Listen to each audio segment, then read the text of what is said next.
is that everybody worships something, including atheists, even though they might not know it.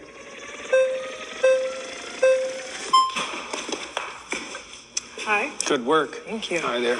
I'm Zena. So I want to start off with like defining terms. How do you define worship? Prioritize. Prioritize. So almost like having a preference over something other than the other. It's a hierarchy of preferences. Yeah. And you use it to direct your attention.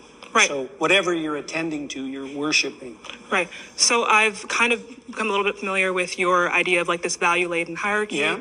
Right. And you kind of posit that at the bottom of this hierarchy, or you call it top or bottom, I suppose. Right. At the bottom of this hierarchy, this foundational priority in your life is going to be considered God.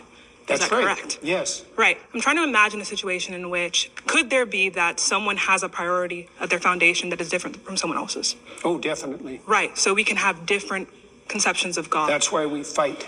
Right. So essentially, there's not one God, but there are multiple gods, and these gods exist in some realm of truth.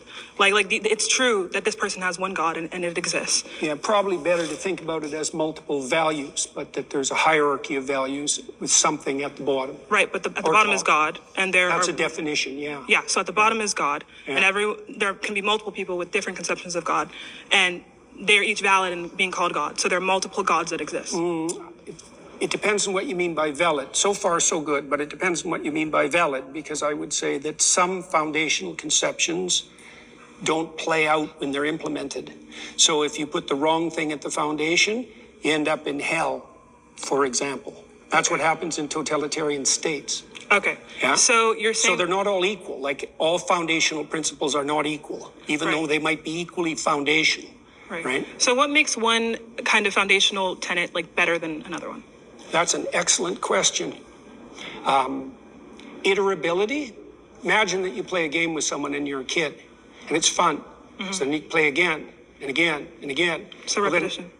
It's playability across multiple iterations. So then you have a friend, and a friend is better than having a game. Right? So that's one.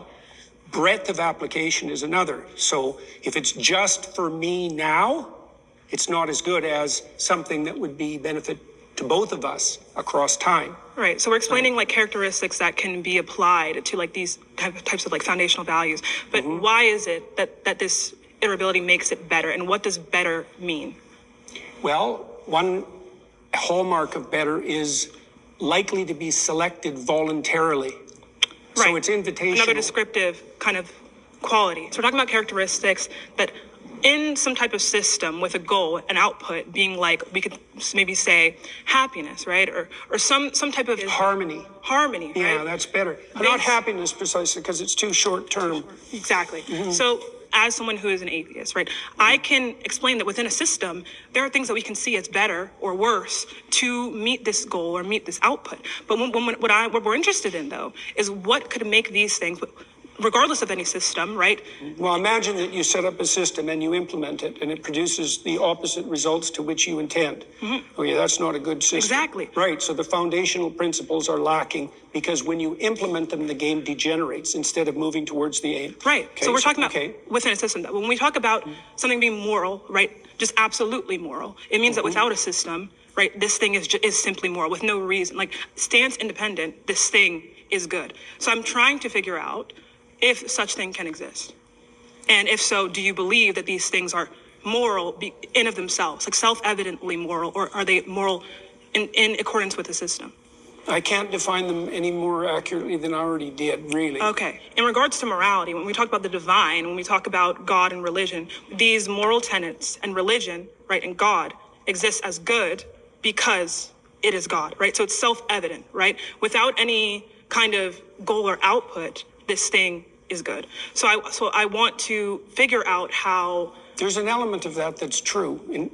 So, for example, in the story of Job, Job is unfairly tortured in consequence of a bet between God and Satan. So Job is emblematic of someone who's being hurt for no apparent reason.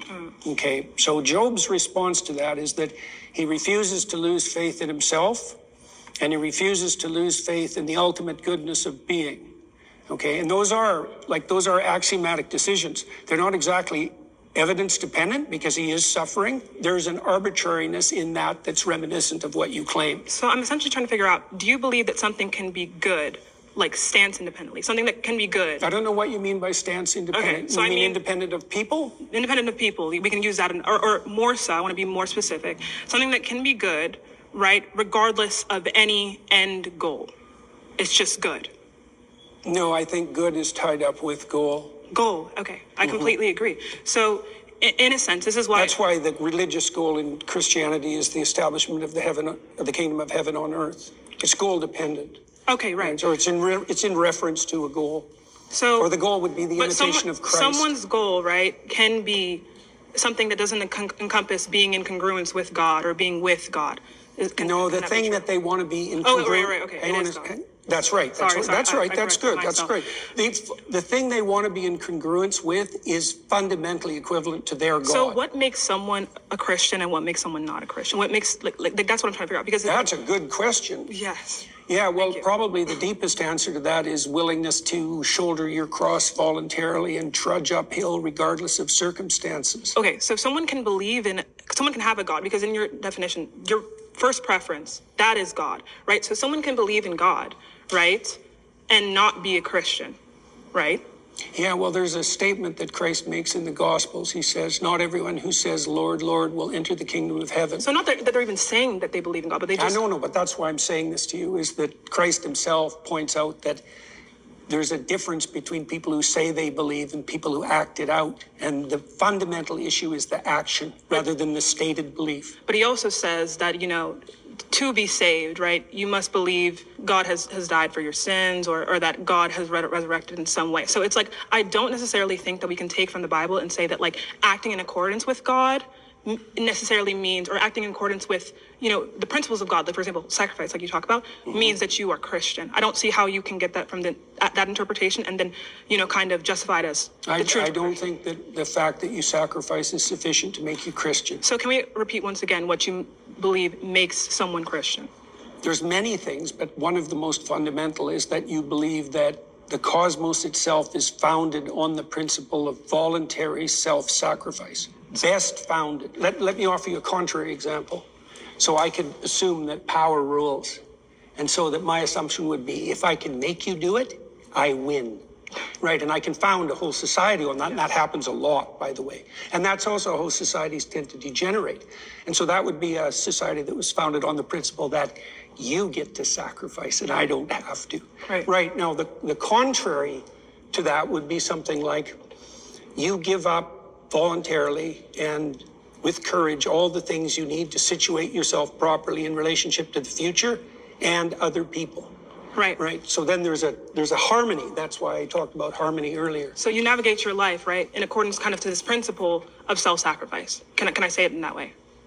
Yes, you can definitely say it that way. That's exactly right. And navigate is the right term. So someone does not have to have any awareness of Christ, of the story of Jesus, but let's say 60% of their actions, right, or more, whatever kind of metric you want to use, are in line with this self-sacrificial. So the Christian thinkers of the Middle Ages dealt exactly with that problem when they were talking about the pre-Christian philosophers, for example. Yeah. And they noted the similarity, let's say, between pre-Christian Greek thought and later Christian thought, and presumed that there were moral actors outside the Christian domain. Right. So is that person Christian, though?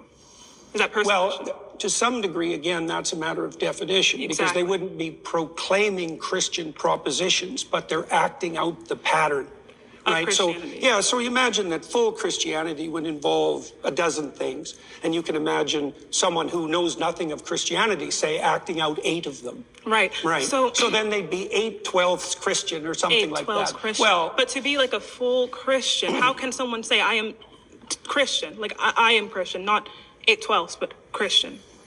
Well, I hesitate to do that personally, because I think it's the kind of goal that you be very careful about proclaiming. The technical. But belief is not necessarily, to be mostly Christian, belief is not necessary.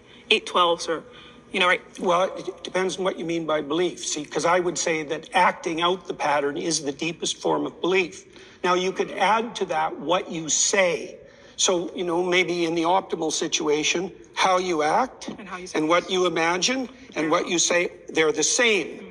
right? But you can imagine a hypocrite who says all sorts of wonderful things and does nothing, and you can imagine another person who acts in a very positive manner but proclaims nothing. So right? what I'm kind of seeing is like a descriptive, a really early comprehensive but descriptive analysis of human action, human thought, and by which we can characterize people and put people in boxes. But I don't see Why in boxes? like when I say in boxes, I mean like I can categorize you based on your actions, not based on necessarily what you say, but based on your actions that you are more so or less so Christian, right? Things like that, right? So we can categorize people as Christian. Well, I would say more or less voluntarily self-sacrificing. But that's also what we came to, though, is that someone can be like 60% or 70% Christian based on simply just acting in that way. Yeah, Richard Dawkins is like that. I watched that debate. Let's pause there. We've been voted out by the majority. Very good. Thank you so much. Really, very thoughtful.